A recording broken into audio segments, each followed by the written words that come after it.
حضرت موسیٰ علیہ السلام ایک مدت دراز تک فرعون کو ہدایت فرماتے رہے اور آیات و معجزات دکھاتے رہے، مگر اس نے حق کو قبول نہیں کیا، بلکہ اور زیادہ سرکشی بڑھتی رہی، اور بنی اسرائیل نے چونکہ اس کی خدائی کو تسلیم نہیں کیا، اس لیے اس نے ان مومنین کو بہت ہی زیادہ ظلم و ستم کا نشانہ بنایا۔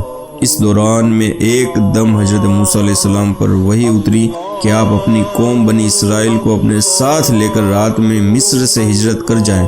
چنانچہ حضرت موسیٰ علیہ السلام بنی اسرائیل کو ہمراہ لے کر رات میں مصر سے روانہ ہو گئے۔ جب فرعون کو پتہ چلا تو وہ بھی اپنے لشکر لے کر بنی اسرائیل کی گرفتاری کے لیے چل پڑا۔ جب دونوں لشکر ایک دوسرے کے قریب ہو گئے تو بنی اسرائیل فرعون کے خوف سے چیخ پڑے کہ اب تو ہم فرعون کے ہاتھوں گرفتار ہو جائیں گے، اور بنی اسرائیل کی پوزیشن بہت ہی نازک ہو گئی تھی، کیونکہ ان کے پیچھے فرعون کا خونخوار لشکر تھا اور آگے موجیں مارتا ہوا دریا۔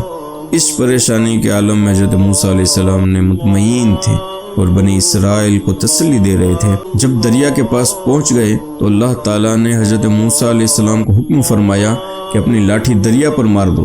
چنانچہ چوں ہی آپ نے دریا پر لاٹھی ماری تو فوراً ہی دریا میں 12 سڑکیں بن گئی، یعنی راستے ہو گئے، اور بنی اسرائیل ان سڑکوں پر چل کر سلامتی کے ساتھ دریا سے پار نکل گئے۔ سبحان اللہ۔ فرعون جب دریا کے قریب پہنچا اور اس نے دریا کی سڑکوں کو دیکھا تو وہ بھی اپنے لشکر کے ساتھ ان سڑکوں پر چل پڑا، مگر جب فرعون اور اس کا لشکر دریا کے بیچ میں پہنچے تو اچانک دریا موجیں مارنے لگا اور سب سڑکیں ختم ہو گئی، اور فرعون اپنے لشکر کے سمیت دریا میں غرق ہو گیا۔